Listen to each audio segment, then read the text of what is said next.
Presiden Joko Widodo meminta pihak terkait agar tidak memberi dispensasi atau menerima sogokan terkait dengan karantina untuk pelaku perjalanan luar negeri atau PPI. Alasannya, temuan varian Omikron terus melonjak setiap harinya di saat beberapa sektor aktivitas masyarakat mulai berjalan normal. Presiden mengatakan kunci untuk menekan penyebaran Omikron adalah karantina, lantaran mayoritas kasus berasal dari kasus impor. Oleh karena itu, Presiden meminta pihak-pihak yang berkaitan dengan karantina untuk tak memberi dispensasi dalam bentuk apapun terhadap pelaku perjalanan luar negeri, apalagi menerima sogokan. Oleh sebab itu, saya minta betul-betul utamanya yang berkaitan Omikron ini adalah karantina.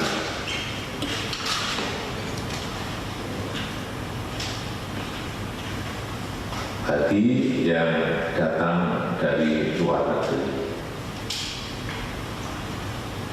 jangan ada lagi dispensasi, apalagi yang bayar-bayar itu kejadian lagi.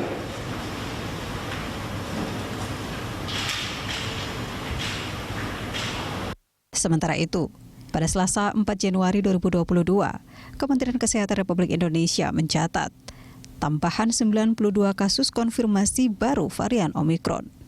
Dengan demikian, total kasus Omikron menjadi 254 kasus yang terdiri dari 239 kasus dari pelaku perjalanan internasional atau imported case dan 15 kasus transmisi lokal. Di sisi lain, selain memperpanjang PPKM hingga 17 Januari 2022, pemerintah juga menambah pintu masuk internasional melalui jalur udara bagi WNI pelaku perjalanan internasional. Kini pintu masuk jalur udara dibuka di 6 bandara yang tersebar di sejumlah titik. Dari sebelumnya, pintu masuk melalui jalur udara hanya tersedia di 3 titik. Sementara pintu masuk internasional jalur laut bagi pelaku perjalanan internasional dapat melalui Pelabuhan Batam dan Tanjung Pinang di Provinsi Kepulauan Riau, serta Nunukan di Provinsi Kalimantan Utara. Lalu, untuk pintu masuk darat hanya melalui Pos Lintas Batas Negara atau PLBN, Aruk, dan Entikong di Provinsi Kalimantan Barat, serta Mota Ain di Provinsi Nusa Tenggara Timur. Ya, pemirsa, bagaimana seharusnya pengawasan di masa karantina yang perlu dilakukan di tengah melonjaknya kasus COVID varian Omikron di Indonesia yang lebih banyak kasus berasal dari pelaku perjalanan internasional. Kita akan membahas hal ini bersama dengan Kepala Bidang Penanganan Kesehatan Satgas Penanganan COVID-19, Alexander K. Ginting, dan juga juru bicara mewakili Kadif Humas Polri, ada Kombes Pol Ade Yaya Suryana. Saya ingin sapa terlebih dahulu kedua narasumber kita. Selamat siang Pak Alex, Pak Ade Yaya, apa kabar? Selamat siang, salam sehat. Assalamualaikum warahmatullahi wabarakatuh. Waalaikumsalam warahmatullahi wabarakatuh. Salam presisi. Salam presisi, Pak. Baik, saya ingin ke Pak Alex dulu mungkin ya, menindaklanjuti Pak terkait dengan instruksi dari Pak Presiden, dari Pak Jokowi terkait dengan pengawasan terhadap pelaku perjalanan internasional atau PPI. Sebetulnya gambarannya seperti apa Pak sekarang pengawasannya setelah ada instruksi dari Pak Presiden, atau mungkin memang sudah ada strategi yang disiapkan sebelumnya? Ya, jadi Satgas COVID-19 Nasional sudah mengeluarkan suatu surat edaran, yaitu surat keputusan Satgas COVID-19 nomor 1 tahun 2022 tentang entry point, tempat karantina, dan kewajiban pemeriksaan PCR bagi warga negara Indonesia pelaku perjalanan luar negeri. Jadi regulasi ini sudah dikeluarkan dan merupakan regulasi penyempurnaan regulasi-regulasi sebelumnya. Jadi ini sebenarnya regulasi yang harus dipatuhi setiap pelaku perjalanan internasional yang kembali ke Indonesia. Dan tentu dalam regulasi ini juga diatur tentang daerah-daerah mana saja untuk entry point, termasuk bandara udara, pelabuhan laut, pos lintas batas negara. Jadi ini sudah diatur dari dulu dan kemudian tetap ada penyempurnaan di dalam mekanisme pengaturan pada saat arrival. Jadi seperti bandar udara itu ada Soekarno-Hatta, ada Juanda, ada Samratulangi, kemudian pelabuhan laut itu ada Batam, ada Tanjung Pinang, ada Nunukan, termasuk juga pos lintas batas negara. Jadi sebagaimana yang dilaporkan oleh Kementerian Kesehatan bahwa yang terkonfirmasi dengan COVID, apakah itu Delta ataupun Omikron, tidak hanya melalui udara. Banyak juga ditemukan mereka yang datang dari laut dan dari darat. Sehingga pengetatan ini harus sama bobotnya. Yang di pos lintas batas, laut, udara harus sama. Tidak bisa hanya kita fokus di bandara saja, tetapi ketiga-tiganya mempunyai frekuensi yang sama. Dan kemudian warga negara Indonesia yang pelaku perjalanan luar negeri itu wajib melakukan karantina kalau seorang itu datang dari negara yang di mana sudah terjadi transmisi komunitas, yaitu varian baru B11529 atau disebut Omikron. Maka ini 14 kali 24 jam.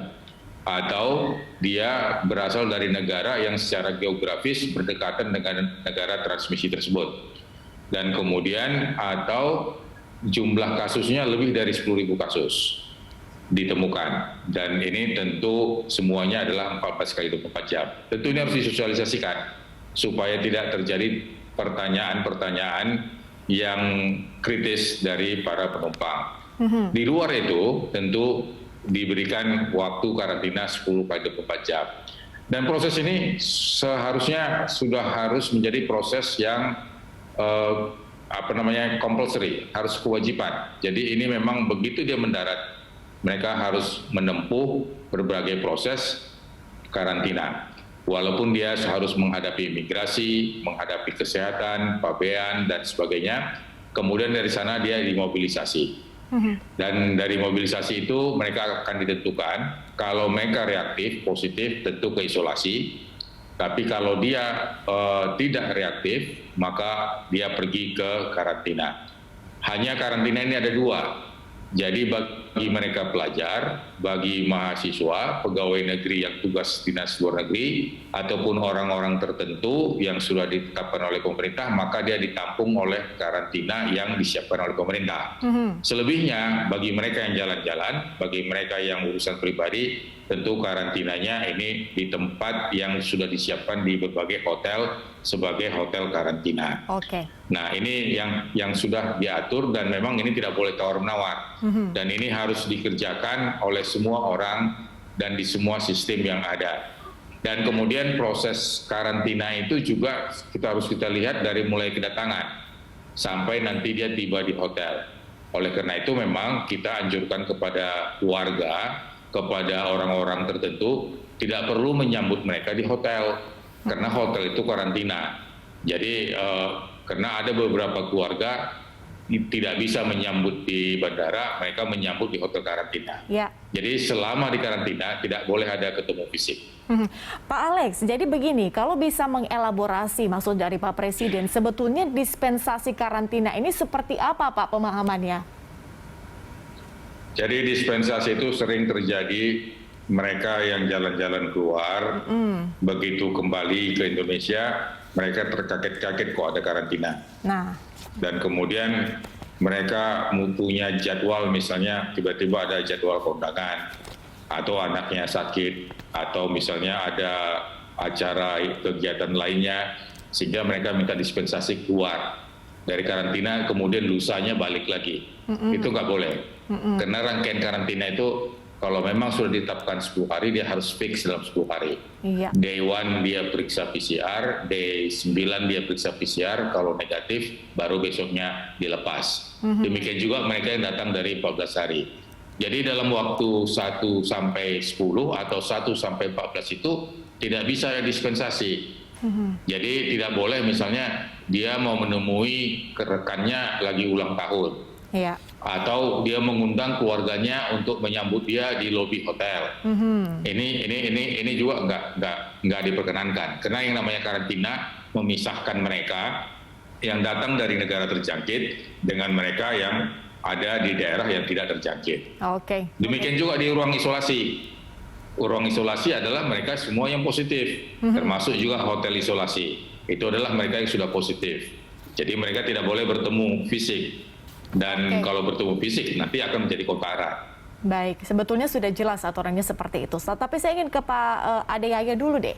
Pak Ade, kalau berbicara soal ini ya, pengawasan. Tadi kan sebetulnya pengawasan dari Satgas sudah cukup ketat sebetulnya. Tapi toh juga masih banyak yang kemudian ini ya bisa dikatakan lolos juga begitu Pak. Kita belajar dari beberapa kasus sebelumnya ya. Tapi kalau dari kepolisian sendiri, bagaimana sebetulnya pengawasan yang sedang, sudah, dan akan dilakukan nantinya? Ya, terima kasih. Bahwa kita sudah punya pengalaman bersama-sama ya melampaui pandemi COVID-19. Kita udah tahun yang kedua ini. Ini kita dihadapkan lagi adanya varian baru yang tentunya ini menjadi sesuatu tantangan bagi kita semua untuk bisa melaluinya, bahwa Polri bersama-sama dengan unsur lainnya tadi sudah dijelaskan oleh Pak Alex ya, bahwa di sini Polri itu tentunya bagian dari, tidak terpisahkan dari Satgas itu sendiri, bahwa untuk tingkat Mabes Polri di situ juga terstruktur ada Bapak Aspop Kapolri, kemudian di wilayah itu tentunya unsur-unsur kepolisian ada Kapolda, kemudian tingkat kabupaten ada Polres, sampai tingkat kecamatan, bahkan tingkat desa, kelurahan, bahwa struktur kepolisian dari tingkat pusat sampai grassroots itu sudah terstruktur. Namun di sini perlu kami sampaikan bahwa untuk kegiatan-kegiatan sifatnya kegiatan kepolisian tentunya ada satu SOP, bahwa ada kegiatan rutin, juga ada kegiatan operasi kepolisian. Kaitan dengan penanggulangan COVID-19, bahwa tadi sudah dijelaskan bahwa untuk pintu-pintu masuk kaitan dengan kekarantinaan tentunya ada beberapa bandara, jadi tidak semua bandara. Tadi disampaikan ada di Jakarta, kemudian di Manado, di Sulut, dan di Juanda. Tentunya ini kita di Jakarta punya kepolisian tingkat Polres ya untuk di bandara di Jakarta. Kemudian di tempat-tempat lain tentunya juga ada kesatuan yang di bawah Polres, juga ada namanya Polsek, bahkan Pospol. Jadi kaitan dengan pengawasan tentunya ini kepolisian sangat siap sekali untuk melakukan pengawasan secara ketat terhadap pelaku perjalanan dari luar negeri kaitan dengan untuk dilakukan kekarantinaan. Kemudian ada juga payung hukum yang tentunya sudah ada selama ini, selain undang-undang tentang wabah penyakit, juga ada undang-undang kekarantinaan, seperti itu. Oke, artinya memang bisa dikatakan baik Satgas maupun juga dengan kepolisian sebetulnya sudah sangat siap begitu untuk mengantisipasi atau menutup adanya celah-celah yang mungkin terjadi terkait dengan kekarantinaan ini. Tapi kita akan lanjutkan itu di segmen berikutnya. Pak Yaya dan juga Pak Alex. Dan pemirsa, kita akan kembali usai jeda. Tetaplah bersama. Juru bicara mewakili Kadif Humas, ada Komisaris Besar Polisi Ade Yaya Suryana. Saya ingin kembali ke Pak Alex dulu di segmen kedua ini.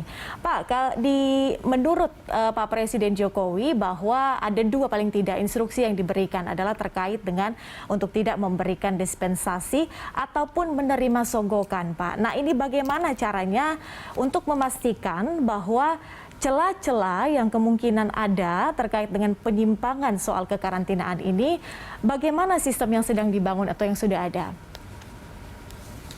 Ya, jadi sebagaimana yang disampaikan tadi, bahwa kegiatan di bandara itu juga adalah kegiatan Satgas juga, yang melibatkan lintas bagian, lintas lembaga, mulai dari kantor kesehatan pelabuhan, imigrasi, bea cukai, perhubungan, kemudian Polri, TNI, itu semua ada di sana. Kalau kita lihat dari proses kedatangan, itu kan ada pengukuran suhu, kemudian entry test, menuju holding room, kemudian pemeriksaan dokumen, sertifikat vaksin, e-hak, kemudian hasil PCR, kemudian lanjut proses keimigrasian, kepabeanan dan bea cukai, baru kemudian menuju zona penjemputan. Kalau kita lihat checkpoint ini semua, tidak ada satupun peluang untuk bisa keluar dari alur yang sudah dibuat. Demikian juga pada saat mobilisasi dari tempat arrival untuk pergi ke hotel. Ini juga sudah ada penjemputannya, dan kemudian ini satu single tujuan, tidak turun berbagai tempat, tapi langsung ke hotel yang dituju. Dan kemudian bagi mereka yang positif, ini ada di hotel isolasi, yang negatif di hotel karantina. Kemudian selama di hotel juga dia harus check-in, kemudian dia meninggalkan dokumennya, bagi warga negara asing meninggalkan paspornya, dan kemudian melaksanakan prosedur observasi pengkarantinaan di tempat hotel karantina tersebut, di mana di situ dilakukan juga pemeriksaan kesehatan, dan kemudian kalau ada gejala bisa didukung oleh tim medik, dan kemudian kalau hasilnya positif akan dipindahkan ke hotel isolasi. Dan kemudian harus kita ingat bahwa pintu masuk dan pintu keluar di hotel karantina itu masing-masing satu pintu, dan setiap pintu itu dijaga, sehingga tukang jualan, ojek, ataupun yang memperjualbelikan makanan secara online, ini semua terkunci. Nah, jadi oleh karena itu memang ini tidak ada sebenarnya celah, kecuali kalau misalnya yang bersangkutan yang sedang dikarantina ataupun yang sedang diisolasi dalam keadaan emergensi. Misalnya ada serangan nyeri dada atau asmanya kambuh.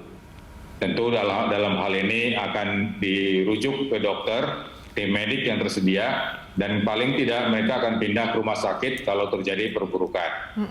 Tapi tetap masih dalam konteks pemantauan, apakah dia akan masuk menjadi kasus yang positif atau tidak, selain penyakitnya yang ada sekarang.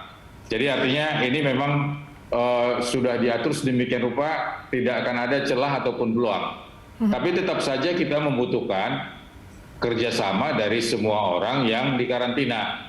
Artinya kehadiran mereka di karantina adalah sebagai kontribusi untuk menjaga keselamatan dan keamanan negara kita. Ini yang harus dilihat. Jadi jangan dilihat hanya sebagai pengorbanan semata saja, tetapi ini adalah menjaga keselamatan dan keamanan bangsa dan negara kita. Oke, baik. Artinya kalau bisa saya simpulkan, sebetulnya memang tidak ada celah ya Pak ya untuk melakukan pelanggaran di situ atau penyimpangan. Tapi saya ke Pak Ade lagi deh, Pak Ade. Tapi kalau berbicara soal ya kita nggak ingin ini terjadi lagi. Tapi kalau misalnya ada oknum nakal nih Pak yang kemudian membantu mereka yang melakukan karantina, ini pengawasannya kemudian sistem yang sedang dibangun kalau dari kepolisian seperti apa Pak? Ya, dalam hal ini kan ketika payung hukum itu sudah ditetapkan, sehingga barang siapa yang melanggar hukum tersebut tentunya harus bertanggung jawab secara hukum, harus kita pertanggungjawabkan sesuai dengan perbuatan yang dilakukan. Jadi di sini kita selain hukum pidana umum ya, karena kan pasti nanti tadi disampaikan sudah sangat ketat sekali, sehingga ketika ada yang boleh dikatakan lolos, berarti kan ada sesuatu. Ya. Nah, sesuatu itu yang tentunya perlu kita lakukan investigasi.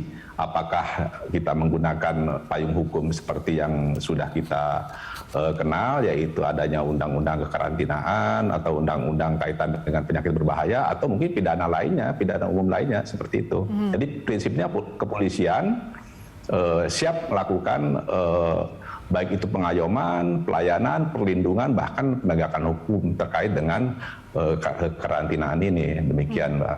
Sebagai penjelasan, Pak, atau sebagai penekanan mungkin ya kepada masyarakat, sebetulnya sanksi bagi PPI terhadap pelanggaran aturan masa karantina itu seperti apa sih, Pak?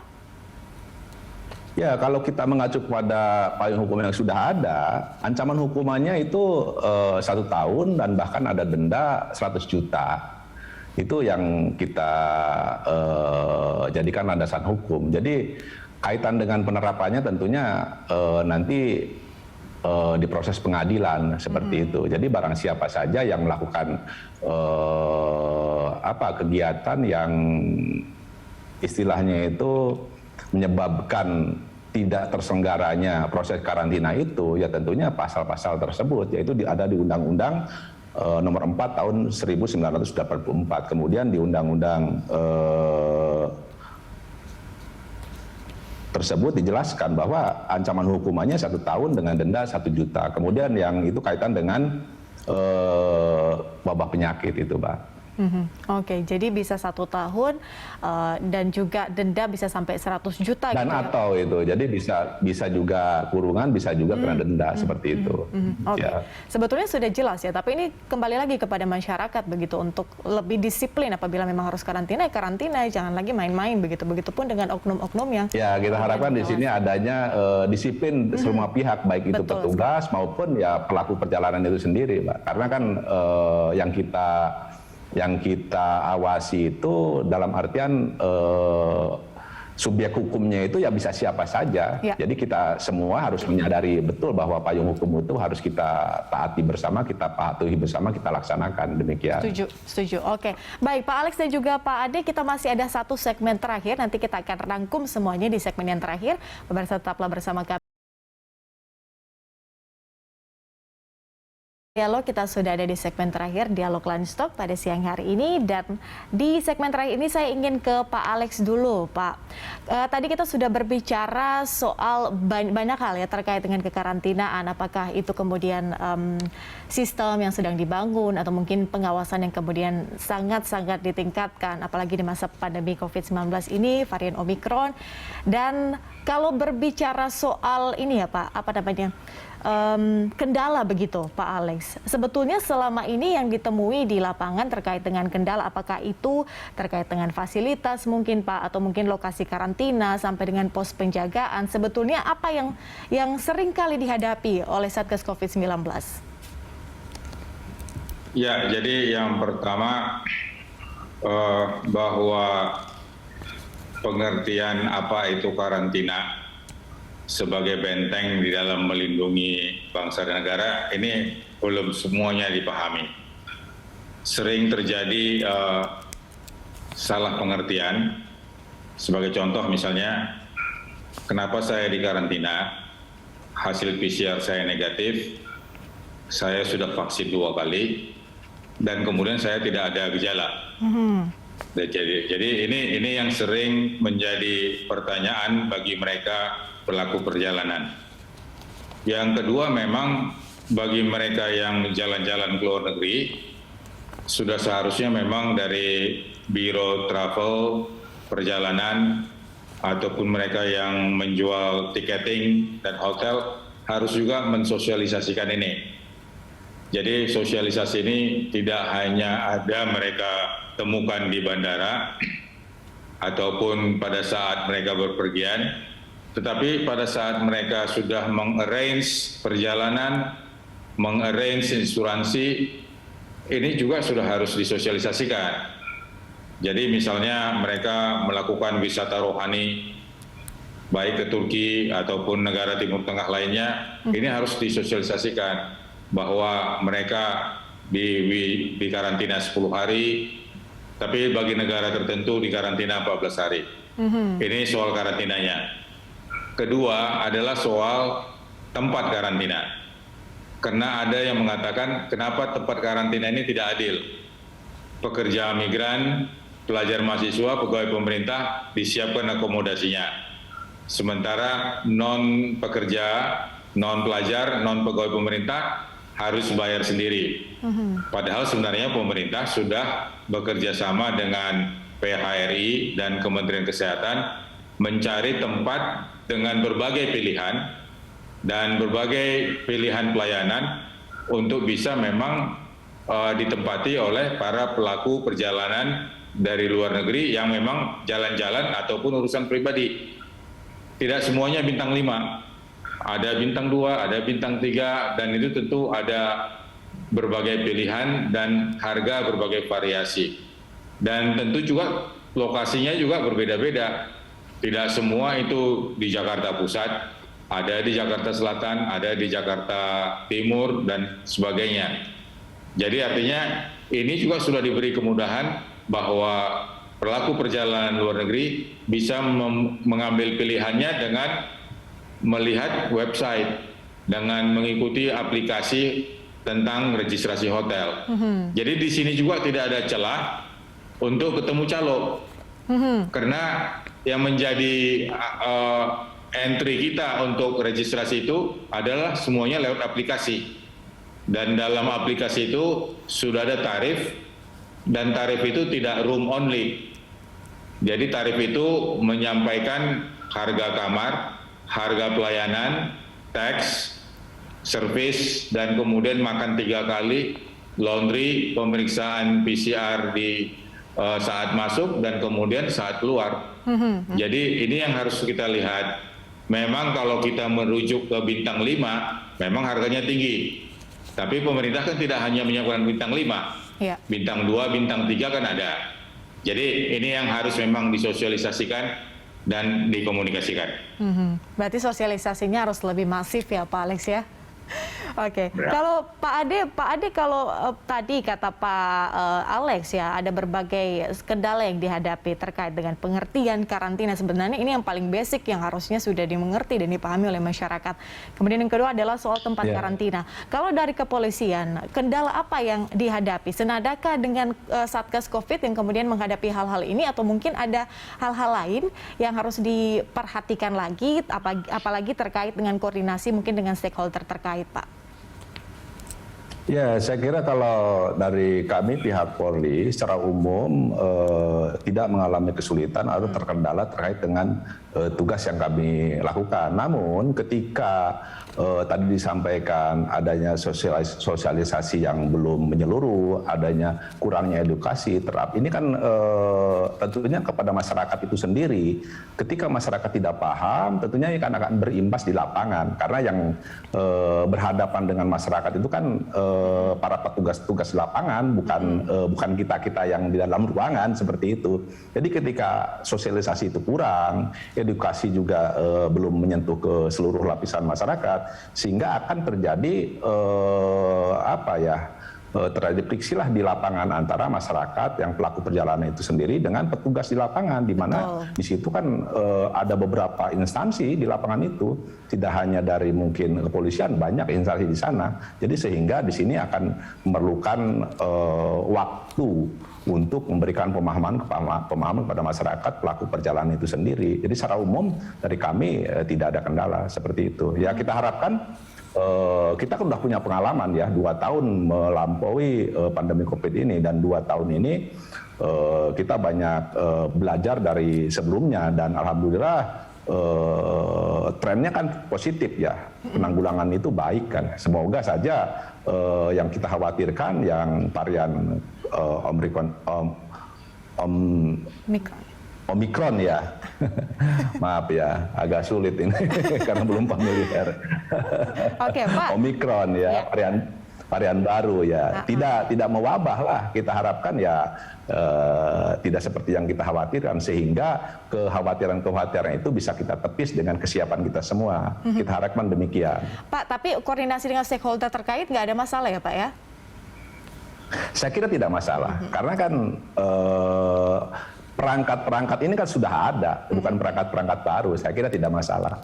Oke, baik. Terima kasih banyak Pak Alex, Pak Ade sudah bergabung bersama kami di Landstalk. Kita sudah membahas soal kekarantinaan ini. Semoga masyarakat juga menjadi lebih paham tadi ya. Harapan dari Pak Alex juga masyarakat lebih mengerti, memahami sebetulnya inti atau tujuan dari karantina itu seperti apa. Kita harapkan demikian. Terima kasih sekali lagi Pak Alex dan juga Pak Ade. Kita jumpa di lain kesempatan. Salam sehat. Terima kasih. Salam sehat. Terima kasih Pak Ade. Terima kasih Pak Alex. Salam sehat selalu. Baik, pemirsa, Landstalk masih akan kembali usai jeda.